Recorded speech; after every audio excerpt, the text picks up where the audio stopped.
خۆشەویستانی کورسان نیوسڵاوتان لەبێ لەگەڵاو کارانم بێکەوە بەرنامەی ڕەهانتان پێشکەشەکەین. هەڵبەتە زۆر قسەی لەسەر کرا و زۆر وترا، بەڵام لەناو چ میلەتێک لە دوو ڕۆژە 6 هاوڵاتی بێتاوان و بێگوناح تەنانەت منداڵ بە جاسووسی کوردن و سیخوڕیکردن بۆ دوژمنانی کورد شەهید دەکرێن. ئەمە کۆتایی چیرۆکێکی تراژیدی گەلی کورد نییە، بەڵام دواهەمینیانە لە ئێستادا کە لە ماوەی ڕابردوودا وێڕای لەشکرکێشی، وێڕای سیخوڕیکردن و جاسووسی، ئەوەی کە ئێستا دەبیندرێت ناوە ناوە هەواڵە دڵتەزێنەکان خۆیانەکەن بەناو مێدیای کوردیدا. ئەویش ئەوەیە کە بە درۆن ئۆتۆمبیلێک بردومان کرا، 3 هاوڵاتی شەهید بوون. هەرزوو هێزێکەیە ئەڵێ ئەمە چەکداری لایەنێکی سیاسین، دەرەکەوێت منداڵن، ژنن، هاوڵاتی بێتاوانن. باشە، تەکنۆلۆژیا زۆر پێشکەوتووە، بەڵام ئەگەر کەسێک ئامانجەکە دەستنیشان نەکات، ئۆتۆمبیلەکە کەسەکە دەستنیشان نەکات، ئەبێ ئەو تەکنۆلۆژیایە بەچی بزانێت ئەمە چێتیایە و چێتیانی، یان ئەم کەسانە ئەکاتە ئامانج. هەڵبەت سیخوڕیکردن و خیانەت و جاسووسی لە هەموو میلەتێکە هەبووە، بەڵام ئایا شەئن و دۆخ و ئێستای هەرێمی کوردستان ئەوە هەڵدەگرێت؟ ڕەهەند گفتوگۆ لەو بارەوەکە بە میوانداری هەرێک لە بەڕێزان. مامۆستا محەممەد نەسرەدین چاودێری سیاسی لە کەرکووکەوە لەگەڵمانە بێ، هەروەها بەڕێز سامر ڕەشید کادری یەکێتی نیشتیمانی کوردستان لە بەردەڕەشەوە لە ڕێی سکایپۆ لەگەڵمانە بێ، و کەمێکی تر ئاراس سەید غەفور چالاکوان و کادر لەگەڵمانە بێ. مامۆستا محەممەد، لە جەنابتەوە دەست پێ بکەم، ینی بەڕاستی ئەوەی کە دەگوزارێت لە ئێستادا هەموو ئەوانە ئەو مەشهەدە تراژیدیا دژەنەتەوە و نیشتیمانانە ئەبینین لەسەر ساحەکە، دوهەمینیان پرسی سیخوڕیکردنە. بۆ چوونی بەڕێزت لەو بارێ؟ پێشەکی سڵاو ڕێزم بۆ بەڕێزێت بۆ میوانەکان، بۆ بینەرانی کەناڵی کورسات نیوز. کاکزانە دیارە ئەمەی کە ئێستا لە بەتایبەتی لە مانجی ڕابردووە لە فتەری ڕابردووە ئەو هێرشانەی کە درۆن دەیکاتە سەر بەتایبەتی خەڵکی سڤیل و ئەو پرۆسە سیخوڕیەی کە دەکرێ، ئەوە پێمان دەڵێ کە ڕاستە هەروەکو بەڕێزت باس کرد سیخوڕی لە هەناو هەموو نەتەوەکان هەبووە، بەڵام ڕەنگە ئەوەی وای کردی بێ ڕێخۆشکردن بۆ سیخوڕیکردن لە هەرێمی کوردستان ئەوەیە ڕەنگە هەبێ لە ناو هەرێمی کوردستان ئێستا پەیوەندیکردن بە میتی تورکیاوە، ڕێخۆشکردن بۆ داگیرکار یاخود دەستێکەڵکردن لەگەڵ ئەوەی کەوا زانیاری بنێردرێ بۆ دەستگا ناوەندە تیرۆریستەکانی تورکیا و بۆ ئەوەی خەڵکی سڤیل لە هەرێمی کوردستان بکات بە مەبەست و شەهیدیانکە. پێم وایە بەشەکەی لە هەرێمی کوردستان دژی ئەو کارە نیە، ڕەنگە دەستخۆشی لێ بکەوە، ڕەنگە خۆی خەڵکیش ڕابێنێ ئەم کارە بکاتە. بەرە ئێستا ئەبێ ئێمە لەوە تێبگەین هەموو متفقنین لەسەر ئەوەی کە لە هەرێمی کوردستانە دەستێکەڵکردن لەگە میتی تورکیا و ڕێخۆشکردن بە پێدانی زانیاری بە درۆنەکانی تورکیا بە سیخوڕی وەسف بکەین. ئەوەی کەوا وەسفی سیخوڕی ئەداتە پاڵ ئەو کارە، ئەو کەسانن کەوا دژی داگیرکاری تورکیان، دژی هەوڵەکانی تورکیان بۆ ئەوەی کەوا ئیرادەی سیاسی لە هەرێمی کوردستان و بە تایبەتی ئیرادەی سیاسی لە زۆنی سلێمانی و دەوروبەری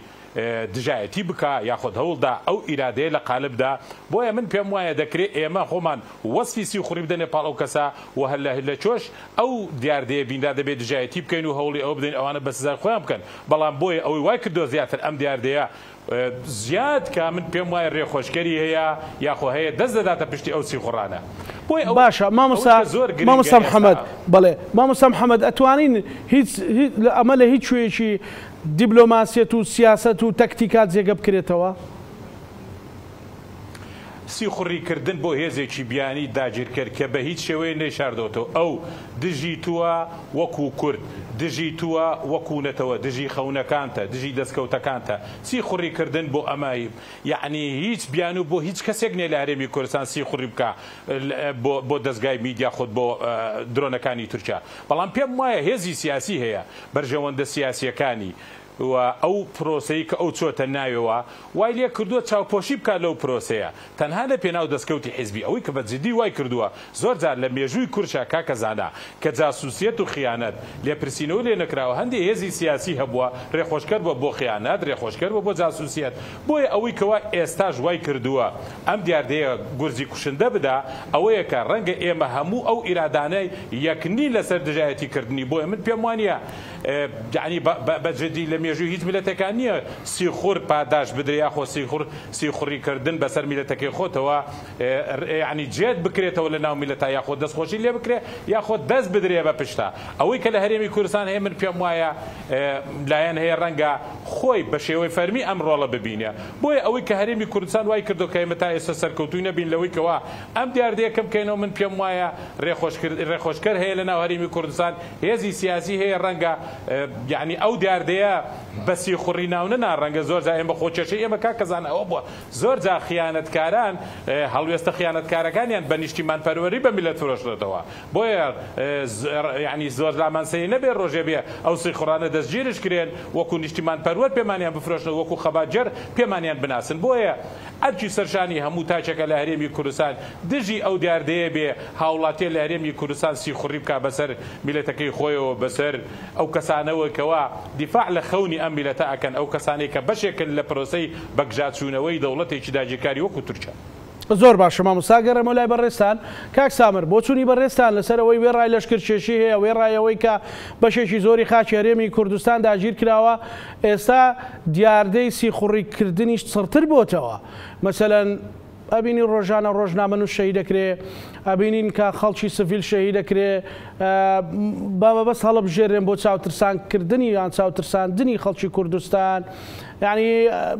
بۆ چوونی بەڕێزت لەو بارەیەوە چیە؟ سڵاو بۆ جەناب تو بۆ بینێرانی بەڕێز و بۆ میوانە وەرەدەکەت کاک محەممەد بەداخەوە ئەوەی ئێستا کە ئێمە دەبینین لە هەرێمی کوردستان ئەوە حتمما دەستکێشی و سیخۆریکردنی لایەنێکی دیاریکراوی سیاسی هەرێمی کوردستانە کە هاوکارە لەگەڵ میتی تورکیا ئەگەر ئەو تەقەدمە و ئەو پێشکەوتنی ئێستا کە دەبینین تەکنەلۆجیا ئەگەر بێت و ئێمە هاوکار نەبینیان یان دەستینی خۆی نەبیتن کردووارە دێتن ئەگەردار کرمی لە خۆ نەبیتن قەت نارزێتن بۆیە ئەوەی ئێستا دەبێت کارەسات گەورەیە لەسەر هاوڵاتیانی سیڤیل و لەسەر ئەمنیەتی کوردستان ئێمە زۆر شتی ناخۆش دەبیستین ڕۆژانە لەم چیا و چۆلانە لە چەندین باخ لە بەرچاومان دەسووتێتن کە ئێمە بێدەنگین لە بەرامبەریان زیاتر لە 200 دێ لە دۆهۆک چۆر کراوە هەر ئێمە بێدەنگین ئێستا میتی تورکیا بەس ماوە بێتە ناو ماڵیمە مەقەڕاتی خۆی دابنێتن ئێمە هەر لێ بێدەنگین و ئێساش جگەلەوەی ئەوانی کە دەبینین لە بادینانە وەلا لە سلێمانیەش دەکرێتن بەدەستکێشی لایەنێکی دیاریکراوی سیاسی نێوخۆی گەلی کوردەکە بەرنامەی داڕێژەرە و زانیاری تەواو و داتا بە چینکارتێکی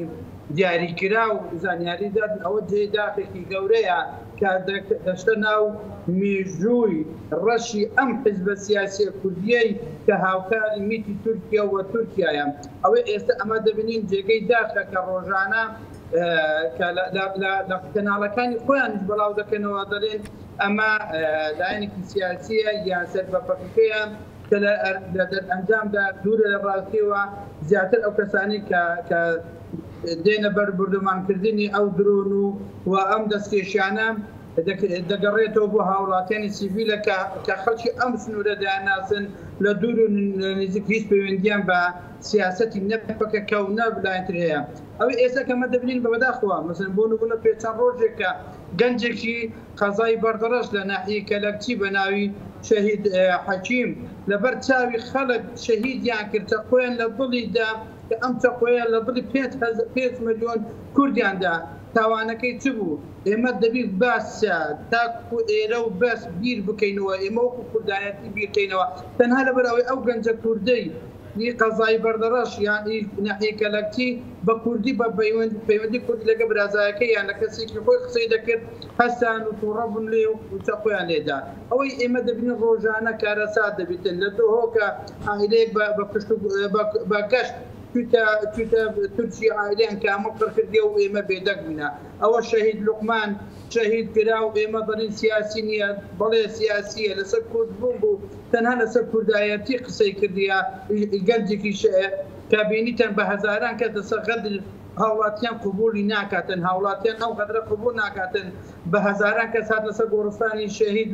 حەکیم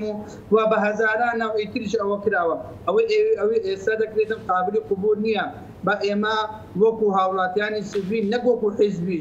شارێک لەسەر ئەم لایەنە سیاسیە بکەین، بەس بیتێن دەستکێشی جاسوسیکردنی لەسەر هاوڵاتیانی کورد بیتن، بەسە دەستکێش بتن، جاسوسیکردن بیتن، تەسلیمکردنی خاک و خۆڵی کوردستانیان بەمانەکرد. ئێستا لە بەحشی قام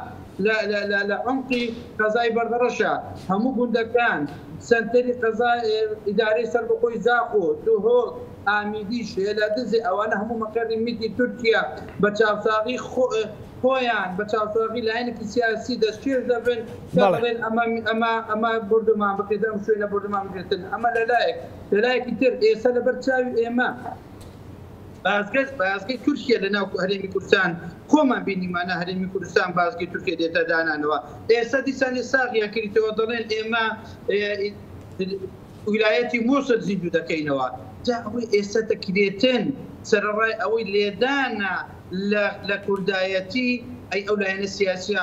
دیارە تەبەرەئی لە کوردایەتی کردیە. دیارە کوردبوونی خۆی لەبیر چووە تاکە بەبەز بیتن لایەنی سیاسی کوردی دەستکێشی دوژمن بیتن کە قەتڵعامی کوردان دەکاتن، کە نەفی کوردایەتی دەکاتن. ئەوەتن کە ساتێکی گەورەیە مێژوویەکە پەلەیەکی ڕەشە لەو پارتە سیاسی کوردستان کە خۆی بەدەسەڵات دادەنێتن. ئەوەی کە دەکرێتن لە هەرێمی کوردستان ئەمڕۆ کە دەسەڵاتی کوردی لەدەستدایە، حکوومەتی لەدەستدایە، سەرۆکی حکوومەتی لەدەستدایە. ئێستا هەموو گەنجی کورد ناکات لەژێریتن. ئێمە وەکو کورد ئێمە کوردایەتیمان دەوێتن، ئێمە دەمەندبینە بۆمێک بتاوێنەوە بۆ خزمەتی گەری بەڵێ کاک سامر بە هەزاران شەهیدمان داوە بەبێ جیاوازی هەموو لایەنە سیاسیەکان بۆ ئەوەی ئەمڕۆکە بتوانین حکوومەتێک تەشکیل بکەین، بۆ ئەوەی زاڵبوونی نیشتیمان ئەوە بکەین. بەڵام بەداخەوە ئێستا خۆمان پارتێکی سیاسی لە ناو کوردستانی خۆمان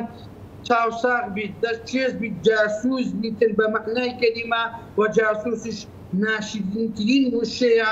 درایتە پاڵ ئەم حیزبە کە ئەو حیزبەیەش لە درێژای مێژووی خۆیدا بە خیانەت هاتوتە سەرکایەوە وە کۆتە خیانەت و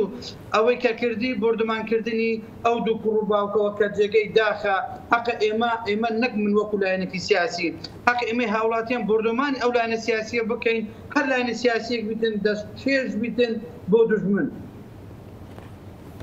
بەڵێ کاک سامر ئەگەڕێمە لای بەڕێستان مامۆستا محەممەد بەڕاستی ینی ئەمە وەکو جەنابەت گوتت پێویستە نوخبەی سیاسی خەڵکی کوردستان مێدیا باسی ئەو بابەتە بکە، ینی پێویست ناکات ئێمە بیشارینەوە یان پێمان وابێ ئەگەر شەڕەوە دیارە مەسەلەن لە نێوان ئیسرائیل و حەماسەیە و هەموو کەس لای معلومە لە ئۆکرانیا و رووسیا هەیە ئەوە شەڕە و معلومە و شوێنی شەڕ و شەرگە دیارە. بەڵام ئەوەی ئەکرێ ئەوەی ئێستا ڕووەدا لە هەرێمی کوردستان چی ناو لێ بدەین؟ کاکزانە ئەکرێ ناوی لێ بنین شەڕێکی ڕانەگەێنراو. هیچ جیاوازینە لەگەڵ ئەو شەڕێکەوە ئێستا لە غەزە لە بینی ئیسرائیلیەکان و فەڵەستینیەکانە هەیە. بەڵام ئەم شەڕ ئەوەندەی هەیە ڕانەگەێنراوە. ئەوەی لا تورکیا شەڕێکی ڕانەگەێنراوی هەیە بەرامبەر بە شاری سلێمانی و دەوروبەری و بە تایبەتی بەرامبەر بەو ئیرادە سیاسی کە لە سلێمانی هەیە. لەبەرەوەی تورکیا پێی وایە کاکزانە ئەم شکستانەی دوایی کە لە عێراقا تووشی بووە زیاتر لەسەر دەستی ئەو هێزانە بووە و ئەو دەسەڵاتە بوو کە پێی وایە ئێستا لە سلێمانی ئەو ئیرادەی کە لە سلێمانی هەیە هەر لە شکستی تورکیا لە ئەنجومەنی پارێزگای مووسڵ، هەر لە شکستی تورکیا لەو پرۆژە و ئەجیندای بۆ شاری کەرکوک داینا پێی وایە ئەو ئیرادەی کە لە سلێمانی هەیە لە پشت ئەو شکستانەی تورکیا بووە. بۆیە ئەمە شەڕێکی ڕانەگەیەندراوی تورکیایە دژی ئەو ئیرادەی کە لە سلێمانی هەیە. پێم وایە ئەو ئیرادەیەش ئیرادەیەکی دەستە جەمعیە پێم وایە ئێستا زۆرێک لەلایەنە سیاسیەکان کە ئەمڕۆ لە سلێمانیا وجودێکی باشیان هەیە و دەسەڵاتیان هەیە یاخۆت کاری سیاسی دەکەن هەموو دژی ئەم داگیرکاریانەی تورکیان هەموو دژی ئەم هەڵوێستە داگیرکاریەی تورکیان بۆیە من پێم وایە ئەمڕۆ تورکیا زیاتر شەڕی ئەو ئیرادەیە دەکا دژی پاوانخوازی دەسەڵاتەکانی تورکیایە و دژی ئەو ئیرادەیە شەڕێکی ڕانەگەێنراوی بەرپا کردووە پێی وایە زۆرێک لە شکستەکانی یعنی تورکیا کاکەزانە چەند شکستێکی یەک لە دوایەکی لە عێراقا توش بووە هەر لە شکستی ئەوەی کە نەیتوانی حکومەتێک بەویستی خۆی لە بەغا دروستکە کە ناوی نابوو حکومەتی دەستبڕینی ئێران هەر لەوەی کە بتوانێت لە شاری کەرکووکە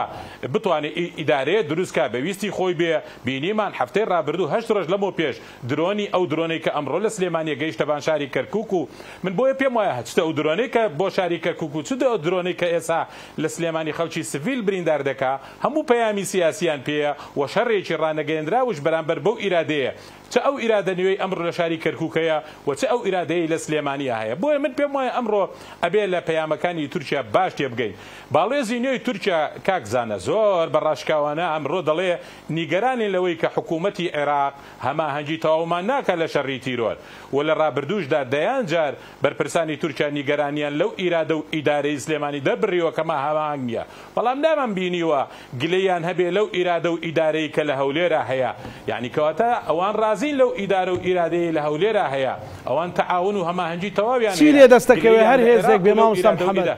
چی دەستەکەوێ مەسەلەن نەگەرم هێز و ئیرادەیە لە هەولێر بیان لە سلێمانی چی دەستەکەوێ بەڕاستی ئەزانی کاکزانە هەر ئیرادەیەک هەر ئیدارە و ئیرادەیەک لەگەڵ هێزی داگیرکرد دەست تێکەکە ئەبێ باش بزانێ زەرمەندی یەکەم ئەو دەبێ هەر نمونە کاکزانە کاک ئەبوبەکر هەڵەدینی ئەندام پەرلەمانی دوایین خولی پەرلەمان شتێکی زۆر جوان باز دەکات دەڵێ لە پەنای ماڵی خوا لە کەعبە و لە مەکە و لە پەنای ماڵی خوا ئەگەر دەتەوێت بە پۆشاکی کوردی و بە زمانی کوردی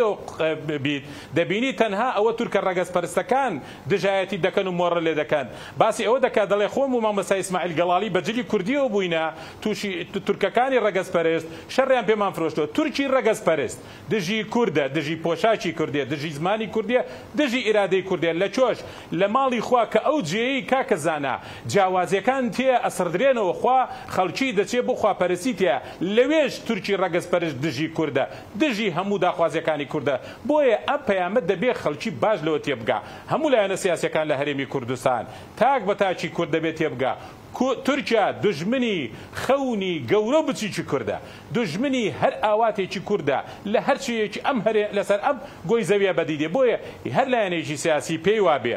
گەر تورکیا لێ رازی بێ ئەو پارێزراو دەبێ هەڵەی کوشندە دەکا تورکیا هەر دەرفەتێکی بۆ ڕێک بکەوێ دژی هەموو کوردێکە و دژی هەموو لایەنێکی سیاسی کوردیە بۆیە هەنی بۆیە زۆر پێمان سیر ببێ ینی کاکەزانە هەندێک جیاکاری دەکرێت پێم وایە بەجددی حەقی هەڵوەسە لەسەرکردن ینی بۆ نمونە دوو ڕۆژ لەمەوە پێش باڵێزی نوێی تورکیا سەردانی هەولێر دەکا لەوەیە دوو بازگرن کە هەر ئەو ڕۆژانە 6 هاوڵاتی لە سنووری سلێمانیە شەهید کراون بە درۆنەکانی تورکیا تەوەری گفتوگەکانش ئەمە بووە یەکەم ڕێگای استراتیجی ئەوەی پێ دەڵێن ڕێگای هاورێشم کە تۆ 6 هاوڵاتیت بە درۆنی تورکیا شەهید کراوە یەکەم تەوەر ئەوە بۆ دووەم تەوەر ئیدانەکردنی شەهیدکردنی ئەو گەنجەی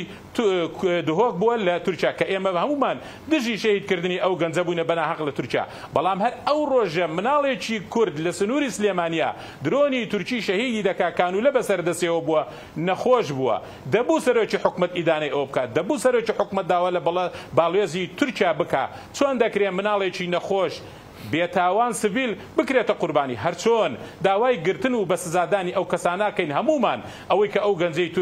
گەنجە دهۆکەی شەهید کرد بەناحەق لەسە بوو دەبوایە سەرزەنشتە ئەوش بکرایە کە ئەو مناڵە بە کانولەیەکەوە بە نەخۆشی هیچ تاوانێکی نییە درۆنی تورکیا هەر لەو ڕۆژە شەهیدی کرد بۆیە ئێمە دەبێ هەمومان دژی ئەو جیاکاریەش بین کە لە بینی شەهیدەکانمان بکرێ شەهیدی دهۆک کە بەدەستی تورک بێ و شەهیدی دەوروبەری سلێمانی و هەر شوێنێکی هەرێمی کوردستان و هەر پارچەیەکی کوردستان بەدەستی درۆنی تورکی سوپای تورکیا بێ دەبێ هەمومان بێ جیاکاری دژی بواسینەوە بێ جیاکاری ئیدانەیەکەین بێ جیاکاری ئەوەی لە دەستمان دێ دەبی بیکەین بۆیە ناکرێ ئێمەی کورد و سەرکردەکانمان بەرپرسەکانمان جیاکاری بکەن لە بینی شەهیدەکانمان ئەو شەهیدە هەر بەدەستی تورکیا بووە جا درۆن بێ یاخۆ تورکێکی ڕەگەزپەرست بۆیە ئەوەی کەوا زیاتر وای کردو کاکەزانە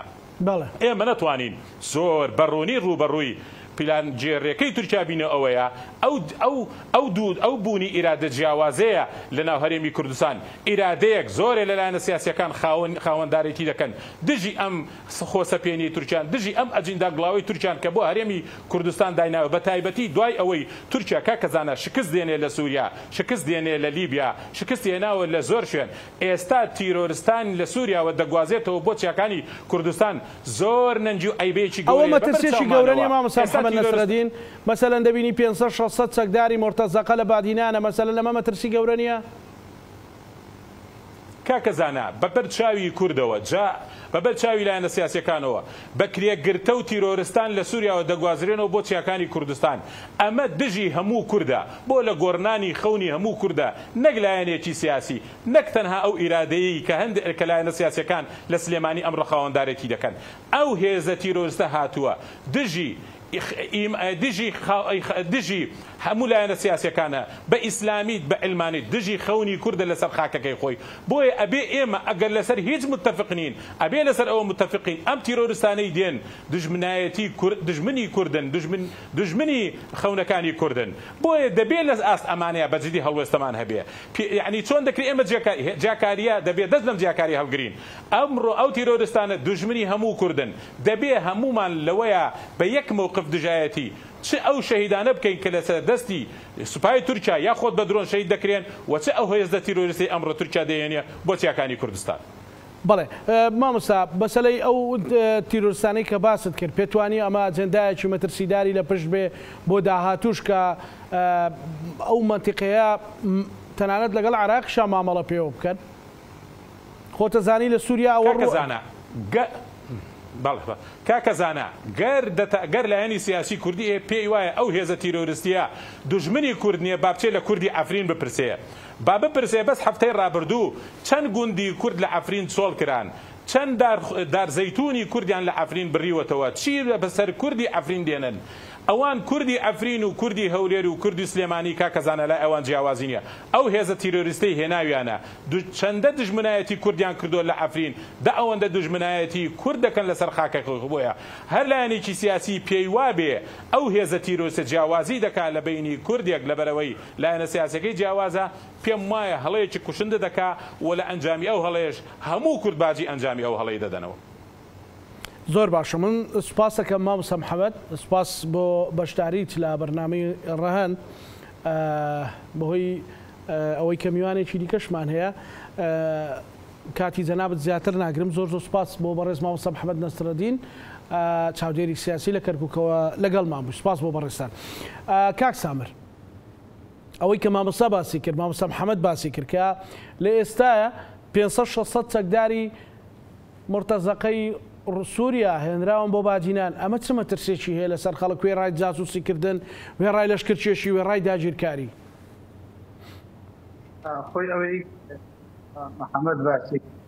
ئەوە یەکێکە لە لەسەر کوردستان و باجینان دەکرێتن ئەوە خەتەرێکی زۆر گەورەیە و ئەوەش لەو شتایەکانی کە دەبینین ئەم داعشانە یان ئەم چەکدارانە لێنە ئەوە مەترسیە نەک لەسەر هەرێمی کوردستان بگرە مەترسیە لەسەر عێراقی دەبیتن ئەوە شتێکی شاراوە نییە بۆیە ئەوەی ئێستا دەکرێتن ئەم مەترسیە حکوومەتی هەرێمی کوردستان کە لێبێ ئاگانیە لە بەرچاو ساغی هاوڵاتیان و حکوومەتی هەرێم دێتە گواستنەوە و خەڵک دەبینیتن بە هەمەرەکانی خۆیان و گواستنەوەیان پێ بەڵێ بەڵێ پەیوەندیم لەگەڵ کاک سامر پسرا هەوڵەدەین کە بەڵێ کاک سامر چیاکانی کوردستان بینیمان کە مەطعەمێکی بەناوبانگ خواردنگەیەکی بەناوبانگی هەولێر کە پاشماوەی خواردنەکان لەوێوە دەرچوو ئەوە هەمووی چەند بەڵگەیەکی تریش لەسەر ئەوە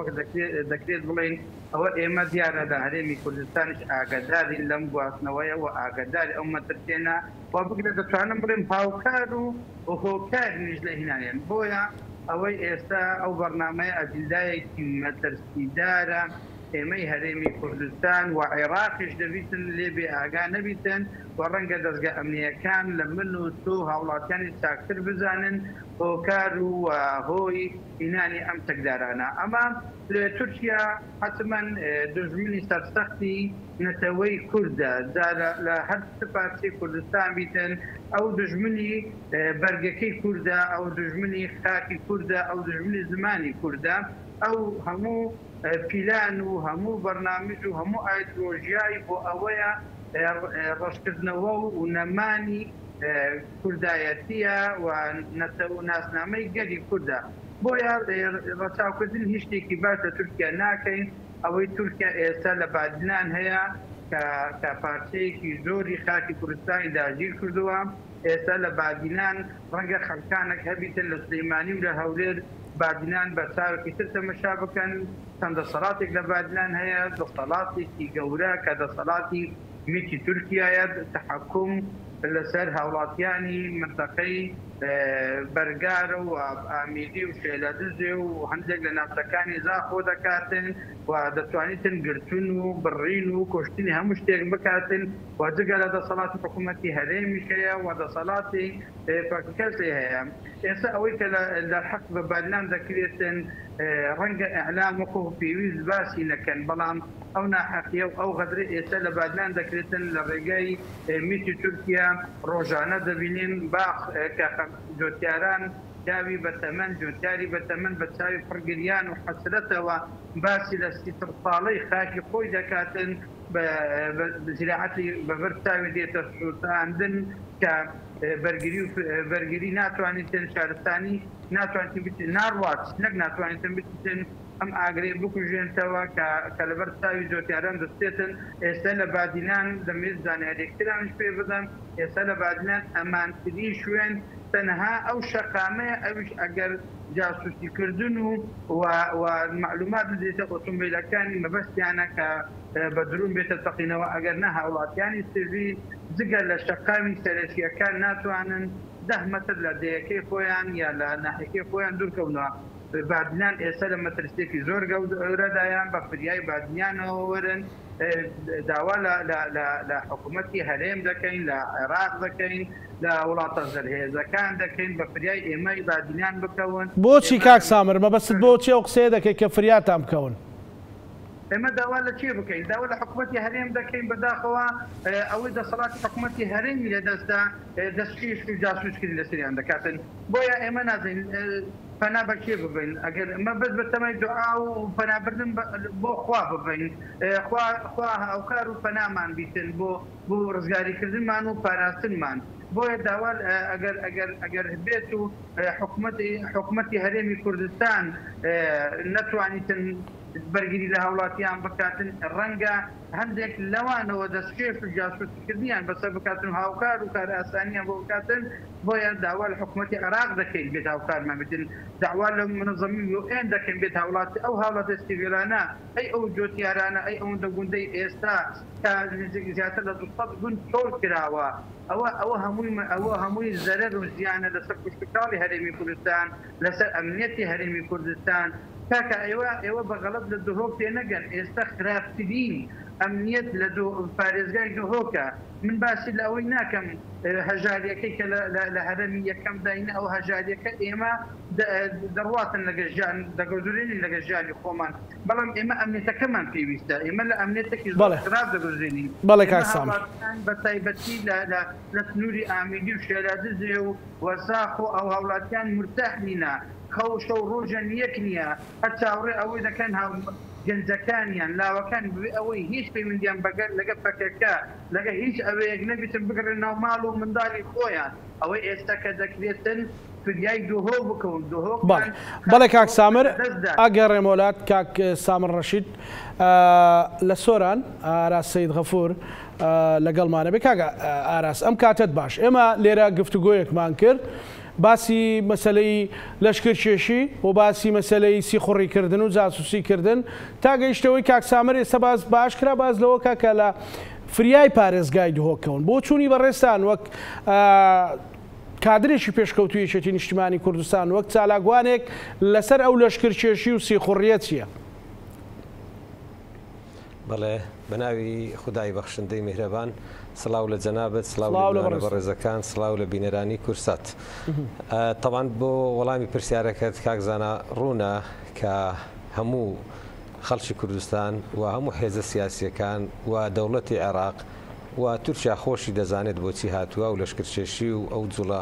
سیاسی و سەربازیانەی کە لە جوڵەی سیاسی شکستی خواردووە ئێستا بە جوڵەی سەربازی دەیەوێت دۆخەکە بە ئاقارێکتردا ببات. هاتنی سوپای تورکیا بۆ ناو خاچی هەرێمی کوردستان پێچەوانەی هەموو عورف و یاسا و بڕیارەکانی ئەنجومەنی یاساییشیشە. پێشێلکردنی سەروەری خاچی عێراقا پێش هەموو شتێک دواتر پێشێلکردنی سەروەری هەرێمی کوردستانە پیسکردنی خاچی هەرێمی کوردستانە و پێشاتێکی مەترسیدارە جاران بە ژێرەی اتفاقیەک لە بینی دەوڵەتی عێراقی و دەوڵەتی تورکیا لە سەردەمی ڕژێمی گۆڕبەگۆڕ هەر یەکە بۆیان هەبوو تا 15 کیلۆمەتر ساڵاکی سەربازی و چێوماڵ لە ناو سنوورەکانی یەکتر بکەن بەڵام ئێستا زیاتر لە 40 کیلۆمەتر هاتۆتە ناو خاچی هەرێمی کوردستان بە شێوەیەک کە ئێستا سەیرەکەی لە پارێزگای دهۆک یان بەدەستی تورکیاوەیە یان بەدەستی پەکەکەوەیە بەڕاستی خۆی هاتنی تورکیا بۆ ئێرە لە چەندی وێک مەترسیدارە یەکیان سوپای تورکیا کە پێی پۆستاڵی ڕەشینایە شوێنێک ئەوە بە ئاسانی ناکشێتەوە و ئەوەی تریشیان بەڕاستی مەترسی زۆر هەیە لەسەر ئەو ئەزمموی هەرێمی کوردستان ینی ئامانجی یەکەمی دەوڵەتی تورکیا لە جوڵاندنی هێزبەرە و هەرێمی کوردستان پێش لێدانی پەکەکە و یەکێتی لێدانە لە ئەزمموی هەرێمی کوردستان لێدانە لە پارتی دیموکراتی کوردستانیشکە جومگەکان ئەساسیەکانی هەرێمی کوردستان بەدەست ئەوانەوەیە لە سەرۆکایەتی هەرێم لە سەرۆکایەتی ئەنجومەنی وەزیران ئەمە داگیرکاریە داگیرکاریش ینی دەبێت ڕوبەڕووی ببیەوە نەوەک بێی چاوساغی بۆ بکەی ئەوان چاوساغی بۆکەن لە چ جۆرێک کاک سەیداراس ینی بە چ جۆرێکەوەی کە ئێوە وەکو کادرێکی نیشتیمانی کوردستان وەک چالاگوانێک تێبینیتان کردووە پارتی دیموکراتی کوردستان لە کوێ و لە چ ڕوویەکەوە چاوساغی و سیخۆڕیەکە بۆ سوپای تورکیا کاکزانە ڕوونە ئێستا جگەلەوەی کە لەسەر زەوی داخلی هەرێمی کوردستان بۆ بەشی زۆری پارێزگای دهۆکی داگیر کردووە و لە شوێنەکانی تریش لە پارێزگاکانی ترۆک سلێمانی و ناوچەکانی دیکە ئەوانە ئەگەر پارتی دیموکراتی کوردستان کە نزیکترین هێزولایەنە لە دەوڵەتی تورکیا ئەگەر ئەوان چاوساغی بۆ نەکەن چۆن بە دەقیقی ئەو مووقعی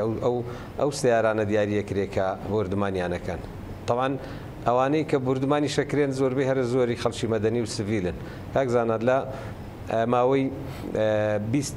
ساڵی ڕابردوون هەر لە ناوچەکەی خۆمان نزیکەی 200 هاوڵاتی مەدەنی کراوەتە قوربانی بردمانەکانی تورکیا هەر لەو 8 ساڵەی دوایی نزیکەی 32 هاوڵاتی بۆتە قوربانی لەوانە دەیان گیانیان لەدەستداوە ینی لەم دواییانەش خۆتەزانی لە دوکان و لە سەید سادق و لە شارباژێر ها لە دوو ڕۆژە لەو هەفتەی ڕابردووە 6 کەس شەهید بەڵێ ئەمە ئەگەر معتەمیدیان نەبی لەسەر زەوی هیچ تەکنەلۆجیایەک ئەوەندە ئاسان نییە ینی بە دەقیقی بتوانێت ئامانجەکەی بپێچی ڕوونە ینی هەموو خەڵکی کوردستانی شەزانی کاچێ بەرچاوڕوونیان دەداتێ چێ هاوکاریان دەکات چێ لە ڕووی ئەمنیەوە لەگەڵیانە چۆن خەرقی ئەو سنوورانەیان کردووە و بەڕاستی ئەمە مای شەرمەزاریە بۆ حزبێک کە خۆی بە حکومڕان بزانێت کە باسی دەوڵەتی کوردی بکە بێت خۆی دەستی داگیرکرد بگرێت ئەو چەندەمین جارە دەستی داگیرکەرەگرێت و دەهێنێتە سەر خاچی هەرێمی کوردستان دەهێنێتە سەر ئەزمموی هەرێمی کوردستان دەهێنێتە سەر تێکدان و ناشرینکردنی ئەو دەستکەوتانەی کە لە ڕاپەڕین و دوای ڕاپەڕین بەدەست هاتوون بە قوربانیدانی هەزاران هەزار ڕۆڵەی ئەم وڵاتە لە هەر لە شۆڕشی ئەیلولەوە بگرێتە شۆڕشی نوێ بۆیە ڕوونەکە ئەمە مەترسیدارە هاتنی دەوڵەتی تورکیا بۆ هەرێمی کوردستان وەک ئەوەی لە ڕۆژئاوای کوردستان ئەفرینی داگیر کردووە ئەگەر کات هەبێ ینیەوە هەندێک ڕوونکردنەوەیەوێ لەو بابەتانە بفەرموو کە لەوێ ئەفرینی داگیر کردووە لێرەش دەیەوێت پارێزگایەک داگیرکەیان زۆر بەشێکی گرنگی هەرێمی کوردستان داگیرکە ئامانجی شلەی تێکدانی ئەو دوو هەرێمەیە کە ئەوانە ئەو دوو هەرێمە لە قۆناغێکدا گەشەیان کردووە پێی وایە هەرێمی کوردستان 2000 زیاد دەبێتەوە لە عێراق و دەبێتە دەوڵەت دەبێت و ئامادەکاری کردبێ بۆ خۆی خۆشتان نەزان چەند جارێک نیان شاردوێتەوە کە ئەوان هەڵە بوون لە ساڵی 91 و بە دواوە ڕێیانداوە هەرێمێک هەنگاو بنی هەرێمێک لە باکووری عێراق بە زمانی خۆیان هەنگاو بنێ بەرەو سربەخۆیی دەبواە لە سەرتاوە تێکیان بدابە بەڵام ئێستا پلانیان هەیە بەشێکی هەرێمی کوردستان داگیرکەن و نەگەڕێنەوە دواتر معاملەی پێوە بکەن لەگەر دەوڵەتی عێراق و کۆمەلگەی نێودەوڵەتی بۆ ئەوەی ئەزمموی هەرێمی کوردستان لەبار ببن لە ڕۆژئاوا ئەفرینیان داگیر کردووە بێگومان ناگەڕێنەوە تا ئەم ئەزممونەی ئەوێ لەبار نەبن. طبعا 2000 ئەو دوو دەوڵەتە خاوەن سەروەریە دەکەونە گفتوگۆ لە نێوان خۆیان و ئەوەش پێشێلکاریە لە ڕووی قانونی نێودەوڵەتی دەوڵەتێک بچێتە ناو خاچی دەوڵەتێکی تر هێزەکانی لەوێ جێگیر بکە دواتر بۆ مەرجە ئەوواکە وا بەرنامەی داناوە بڵێ باشە من دەکشێمەوە بەو مەرجەی سوپای سووریا تا سەر سنوورەکانی تورکیا بێت و کۆنتترۆلی بکاوە ئەزمونە لەبار بە ئێرەش ئێوێ هەمان شێوە وای لێ بکاکە بڵێم باشە من دەکشێمەوە بەڵام با سوپای عێراقی بێتەوە سەر سنوورەکان ئەمە بە هاوکاری چێکراوە چێ سەرۆکی حکوومەتە چێ سەرۆکی هەرێمی کوردستانی لەدەستە ئەو باوکاری بێگومان بە هاوکاری پارتی دیموکراتی کوردستان ئەوە دەکرێت کە ڕۆژانە نیشتیمان پەروەری و کوردایەتیمان دەرخوارد دەدەن. باشە کاک ئاراس ینی ئەم کوردایەتیە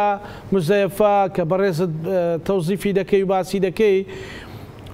لەکوێ سوودی بۆ پارتی دموکراتی کوردستان دەبێت یعنی سوودی پارتی دموکراتی کوردستان لەو بابەتە چییە بەڕاستی ئەمە بۆ تەریخ هیچ سوودێکی پارتی دیموکراتی کوردستان ئێستا دۆخی خراپە دەیەوێ ینی خۆی پێگەی خۆی بپارێزێ بۆ پێی وایە بۆ پێگەی خۆی دەپارێزێ بەڵام یەکەمین زەرمەند لەو جوڵە سیاسی و سەربازیانی دەوڵەتی تورکیا لە هەرێمی کوردستان خودی پارتی دیموکراتی کوردستانە چکە وەکوتم ئەزممونێکمان هەیە لە هەرێمی کوردستان تا ئێستا جونگە ئەساسیەکانی لەدەست پارتی دیموکراتی کوردستانە بەرژەوەندیەکانی لەدەست ئەوانە ئابووری لەدەست ئەوانە سیاست لەدەست ئەوانە ینی لە ڕووی دیبلۆماسیەوە دەستیان گرتووە بەسەر جونگە ئاساسیەکانی هەرێمی کوردستان بۆیە لە بارچوونی هەرێمی کوردستان پێش هەمووان زەرری بۆ پارتی دیموکراتی کوردستان هەیە دواتر بۆ هەموو گەلی کورد و هەموو هێزولایەنە سیاسیەکان بەڵێ باشە دێکتری نییە بۆ پارتی باشە مانەوەی پارتی دیموکراتی کوردستان بە پارێزگایەکی داگیرکرا و بەسی خوڕیکردن بۆ سەر خەڵکی سڤیل و منداڵ و ژن و ڕۆژنامەنووسی کچ و ژن و ئەمانە چمانەوەیەکە کاک ئاراسەید غەفور مانەوەیەکی ناشرینە کاکزانە ئەمە و بەردەوامیش نابێ ئێستا دوێنێ ئەمریکەکان هاتوونێتە سەرخەت لەسەر ئەو جم و جۆڵە سەربازیانی تورکیا لە هەرێمی کوردستانەکە ئەو بردمانانی لە ڕێی فڕۆکەی بێفرۆکەوان خەڵکی سڤیلی هەرێمی کوردستانە کاتە ئامانج هاتۆتە سەرخەت ئەمریکیەکان دەزانن پاراستنی ئەزمموی هەرێمی کوردستان لە ئەستۆی ئەوانە پێش ئەوەی لە ئەستۆی دەوڵەتی عێراقی بێت بۆیە ئەوان دەزانن کە سوپای تورکیا بەس ئامانجێک هاتووە و چەند گوندی لە سنووری با بڵێن بادینان بەرواری باڵا ئەو منتیقانە داگیر کردووە خەریکە دەگاتە زاخۆ و ناودهۆک و لای ئاکرێ و ئەوانەش بۆیە باوەڕ ناکەم کۆمەڵگەی نێودەوڵەتی ئەوە لە تورکیا قبول بکات 2000 دەبێ پارتی مل بدە ینی ڕێگەیەک لە ئامانجەکانی دیکەشی پارتی پێی وایە بەهێنانی سوپای تورکیا دۆخی هەڵبژاردن لەبار ئەبات بەڵام ئەمە خەیاڵیان خاوە ینی هەڵبژاردن هەر دەکرێت من جارێکی تریش لە بەرنمەیەکی ڕاستەوخۆ لەگەڵ ئێوە بەڕێز باسم کردوتم ڕەنگە پارتی بتوانێت بۆ چەند هەفتەیەک چەند مانجێک هەڵبژاردن دوا بخە بەڵام 2000 دەبێت هەڵبژاردن بکات چکە هەڵبژاردن یەکێکە گرنگترین پایەکانی دیموکراسیە یعنی گەڕانەوەی بۆ ڕای خەڵک دەبێت حکم بکە بۆیە ئەوان کە لە 91ەوە هەرێمی کوردستانیان پاراستووە و لە سای ئەوانەوە گەشەمان کردووە ڕێنادەن حزبێک و بە پشتیوانی دەوڵەتێکی داگیرکرد بێت ئەو ئەزمونە ناشرین بکە و پرۆسی دیموکراسی لەبار ببا و ناشرینی بکە. بۆیە هەموو حزب لایەنەکان دەبێ هەڵوێستیان هەبێ و دەبێ بە توندی دژی ئەو دەست درێژی و پێشێلکاری و داگیرکاریەی دەوڵەتی تورکیا لە هەرێمی کوردستان و لە ڕۆژئاواش بوەستنەوە. ینی تۆ بڕۆت لە تاریخ تەماشای کە حزبێک لە دەسەڵات زانی چۆن یەکێک لە دەسەڵات نەبێ دەسەڵاتی وڵاتەکەی بەدەست نەبێ ئاساییە دەستێک هەڵکا بۆ ئەوەی پێگەی خۆی بەهێزکە. بەڵام پارتی دیموکراتی کوردستان خۆی حکومڕانە تا ئێستا ینی سەیرە تۆ ئەو ئەزانێت تورکیا بە مەستی داگیرکاری هاتووە کەچی چاو ساغی بۆ ئەکا و لە زیاتی ڕوبەڕوویان بێتەوە ناهێڵێ دەوڵەتی عێراقیش هەڵوێستیان هەبێ. باشە ئەو داوا لە دەوڵەتی عێراقیەکە کە دژی پەکەکە لێدوان بدا لە دژی پەکەکە هەڵوێست وەرگێ لە دژی پەکەکە هەنگاو بنی کاکە پەکەکە خۆ هەر لە شاخەکانی هەرێمی کوردستان نییە لە ناوچە سنووریەکانی هەرێمی کوردستان نییە پەکەکە لە ناوچە شاخاویەکانی باکووری کوردستانیشە ینی ئەوەی پێی دەڵێن سەر سنووری تورکیا لەوێش هەیە. ینی بۆچی لەوێ ئەو ئۆپەراسیۆنانە لەوێ ناکات دێ لێرە ئەکاگەر مەبەستی داگیرکاری نەبی. بەڵێ ئێوە لە سۆرانن کاک ئاراس ئێوە لە سۆرانن هەر بەڕاستی پارتی لە هەڵبژاردن دەترسێت سۆران دەرگای بارزانە مەسەلەن لەناو خەڵکە هەستان بەوە کردووە کە پارتیەکان نەئامادەن بۆ ئەوەی لەم دۆخەدا بڕۆنەوە جارێکی تر مۆر بۆ پارتی بکەن. بەڵێ ڕوونە ینی هەموو خەڵکی کوردستان هەموو هێزولایەنەکان دەزانن کە ئەم هەڵبژاردنە چەند ترسی خستۆتە دڵی پارتی دیموکراتی کوردستان. باوەڕکە پارتی ئامادەیە ئەزمونونەکەی لەسەردا بنێ بەڵام هەڵبژاردن نەکرێ ئەگەر پێی بکرێ ئەگەر بتوانێت ڕێ لە هەڵبژاردن بگرێ چکە دەزانێت خەڵک زۆر لیان ناڕازیە. ینی زۆر جار ئێمە اتهام دەکەن کە دەڵێن یەکێتیش لەگەڵ ئێمە لە حکوومەت بەشدارە ڕاستە بەشدارین بەڵام خاوەن ئەوە نین ینی هیچ بڕیارێک لە دەست ئێمە نییە بڕیارەکان لە دەست خۆیانە ینی سەرۆکی حکوومەت گرنگە ئێستاگە بین لە هاتنی سوپای تورکیا باس لە هەڵوێستی حکوومەتی هەرێم بکەینەوەمان ڕوونە ینی لە وتەبێژی حکوومەتی هەرێم لە بێدەنجی سەرۆکی حکوومەت دیارەکە ئەوان لە زیاتی ئەوەی دژی هاتنی سوپای تورکیا بن دژی پەکەکە قسە دەکەن لە زیاتی ئەوەی پەناوە دەوڵەتی عێراقی ببان دەوڵەتی حکوومەتی ناوەندی ببان داوای هەڵوێستیان لێ بکەن داوای هەڵوێستیان لێکەن لە دژی پەکەکە لە زیاتیەوەی لەسەر داوا لە کۆمەلگەی نێودەوڵەتی بکەن کات دژی دەستێوەردانەکانی تورکیا بێت داوا لە کۆمەلگەی نێودەوڵەتیەکەن کە پەکەکە بە وەکو هێزێکی تیرۆریست بناسیینیت. بۆیە ڕەنگە و هەنگا و جوڵانەی تورکیا بە هاوکاری پارتی بۆ لەباربردننی دۆخی هەڵبژاردن بێت ئەمەش مانای وایە کە پارتی دیموکراتی کوردستان زۆر لە هەڵبژاردن دەترسێت وانە حەقیشی نییە لە هەڵبژاردن لەم هەڵبژاردننی ئەمجارە بترسێت چکە هەڵبژاردننی ئەمجارت هاوشێشەی سیاسی لە هەرێمی کوردستان ڕاست دەکاتەوە دەبێت هاوسەنجی سیاسی دروست بێت باشە دەبێت دادپەروەری هەبێت لە دابەشکردنی پرۆژە خزمەت گوزاریەکان لە ناوچە جیاجیەکانی هەرێمی کوردستان باشە ئەوان لە جیاتی ئەوەی دژی دەشکردشێشی تورکیا بن وەکوتم دژی پرۆسەی دیموکراسین ئەم هەڵبژاردنێکی ئەگەر پاک و بێگرد بێت هاوشێشەی سیاسی لە هەرێمی کوردستان ڕاست دەکاتەوە ئەوەش لە بەرژەوەندی هەموو هێزولایەنەکان و لە بەرژەوەندی هەرێمی کوردستان و لە بەرژەوەندی پرۆسەی سیاسی و دیموکراسی و مەدەنی هەرێمی کوردستانە. زۆر باشە کاک سامر بەهۆی ئەوانەی کە باست کرد کە مەسەلەن فریای بادینامکەون پارتی دەستی تورکیای گرتووە بۆ لەشکردچێشی یارمەتی و سیخوڕی بۆ میتی تورکیەکەن کە بەڕێزت باس کرد دۆخی پارتی لە دەڤەری بادینان چۆنە بۆ هەڵبژاردن ئامادەکاریان هەیە مەسەلەنیان هەر بەڕاستی خەڵک گەیشتۆتەوە قەناعەتێک کە مەسەلەن بە حەماسەتەوە نەڕوا دەنگ بۆ پارتی بدا. ئەوە ئێستا کە دەبێت من وەکو پشتێکی کە لەناو دەماوەر زۆر دەماوەر دەگەڕێم بەڵێ دەماوەری پارتی دیموکراتیک کوردستان خۆی پارتیش ئامادەنی لە دەنگ بە پارتی دیموکراتیک کوردستان بدەن لەبەر ئەوەی زۆر شت هەیە بۆ ڕۆن و ئاشکرا بوو بۆ خەڵک و بۆ دەماوەر کە پارتی دیموکراتیک کوردستان هۆکار بوو بۆ گرانی باز و دەرامەت و ئەو خۆسپانی بەسەر کوردستان و دەست شێشکردنی تورکیا و کۆمەڵێک شتێکی تریش کە پارتی دیموکراتیک هۆکار بوو بەڵام ئەوەی کە لە ڕابردوو دەکرێت بەهۆی دەنگدانی مردووەکان بەهۆی تەزویر و ئەوانە کە یەکی نیشتیمانی کوردستان نەیتوانی ڕکابەری پارتی بکاتن بەڵام ئەم جارە هاوڵاتیان وا بگرە لایەنگرانی پارتی دیموکراتیک کوردستان بگریان بەوە خۆشە کە ئەم